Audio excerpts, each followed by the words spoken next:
Hello, my name is Mr. Munro. I'm the Senior Leader for Formal Curriculum at Wilmslow High School, and this is a shortened version of the slideshow which we shared with parents at our revision planning evening on the 13th of March. The first thing that Ms. Powley talked through with the parents and with the students was the need to break down the knowledge they need to be revising for each of their subjects, to identify the chunks of knowledge they have to learn. They need to do this for each of their subjects. If they're a GCSE subject, it'll be a larger number than if they're an A-level subject. We suggested that knowledge fits together often in the form of a net like this, or of a map, and that the best place to go in order to find what this knowledge is for specific subjects is to go to the specifications for those GCSE or those A-level subjects and to begin with writing them down from there. Other examples might be knowledge organisers that have been provided by some of our curriculum teams, most particularly at GCSE level. Having broken the knowledge down into chunks, and that number of chunks might vary from subject to subject, the next thing we suggest that students need to do is to colour code those chunks. And here I've demonstrated 4 possible colours that they might use, having tested themselves to colour them in green, to say I understand this quite well, not well at all, or something they actually don't understand. At this stage, in all cases, I would suggest that they go to their subject teachers and to say, this is how I've broken down the chunks of knowledge which I think I need to learn, and this is how I rate my understanding of them. Am I doing the right thing here? And if there are any of those things which are purple, which haven't been studied or understood in the first place, that they ask their teachers to explain and to go through it with them. What we need to do then is to take the information that's in those chunks of knowledge and then to break it down week by week and to decide every week what it is that is going to be studied and when it's going to be studied. And in these next few slides I'll talk very briefly, and I spoke at greater length on the 13th of March, about the psychology that underpins this planning, because we think every week will need to be different. So we need to be planning it week by week, because none of them will look the same in terms of the topics and the chunks that students will revise. The first point is that in planning revision, between now and GCSE or A-level exams, the first thing that students need to consider is that they need to revisit each chunk of information 3 times. And that's based on the work of this man, Hermann Ebbinghaus, and his forgetting curve, which shows that over time our memory of things decays in a fairly standard way. But that actually if we recap it, and you can see on this slide, at increasingly long intervals between those recaps, then that forgetting curve becomes less steep. It means we remember things longer because we've learnt it better. The difference between all those different recapping of knowledge sessions varies depending on how soon the test you're going to sit is.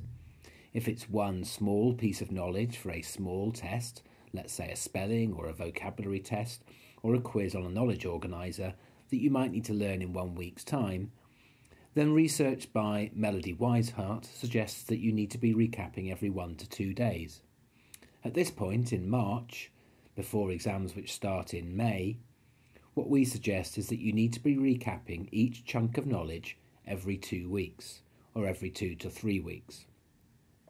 So knowledge has been broken down into chunks, that's been checked using the specification, that's been reviewed with your teachers, and then what you've done is you've considered how to spread that out over a period of coming back to it every 2 to 3 weeks. What research also tells us is that we're better off not spending one large chunk of time recapping one topic or one chunk and then the next 2 weeks recapping another chunk, but that actually what we need to do is we need to interleave that practice of those different chunks of knowledge, so we're looking at different chunks at the same time. Now that might mean you feel you know those things less well early on in your revision than you might have wanted to do, so you wouldn't know chunk 1 in its entirety right at the beginning, but that in the end, because you've recapped on it 2, 3, 4 times over a period of time, you'll actually remember that information more clearly. And here's an example of how you might consider over an 8-week period spacing out and interleaving each topic or each chunk of knowledge so that you come back to it, in this case 4 times. You've studied it and you've recapped it 4 times.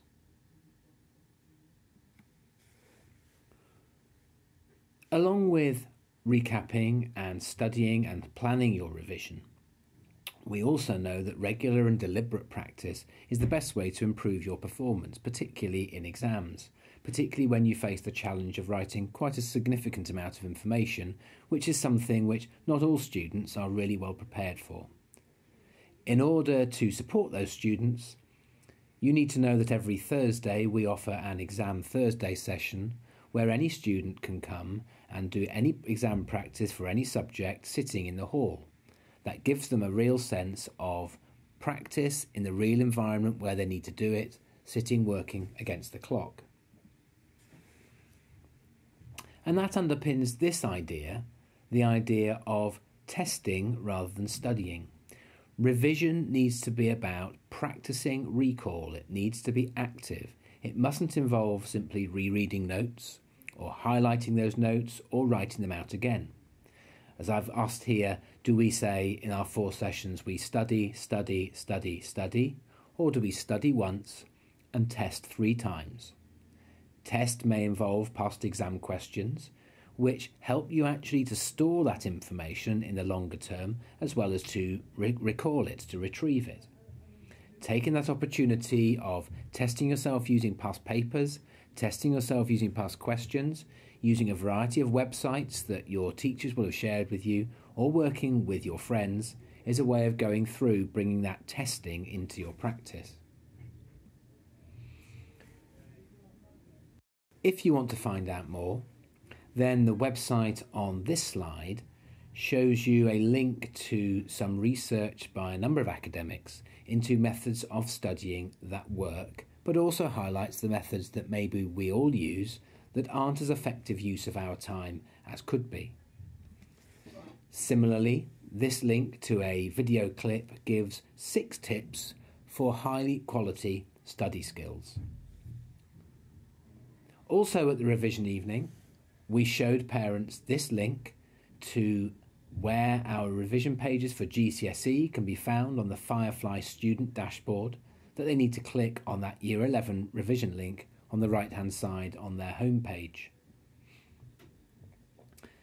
We also shared how different subjects have already shared specifics about how to study those subjects themselves, and in this example of geography it talks clearly about some of the specifics that might be needed there, such as case studies.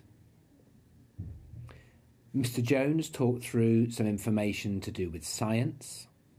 He highlighted when A-level physics, biology and chemistry clinics were, outlined where Year 11 science support could be found,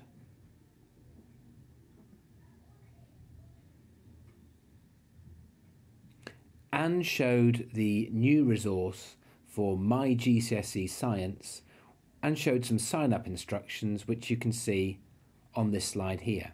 Students will have received their sign-up information via Firefly.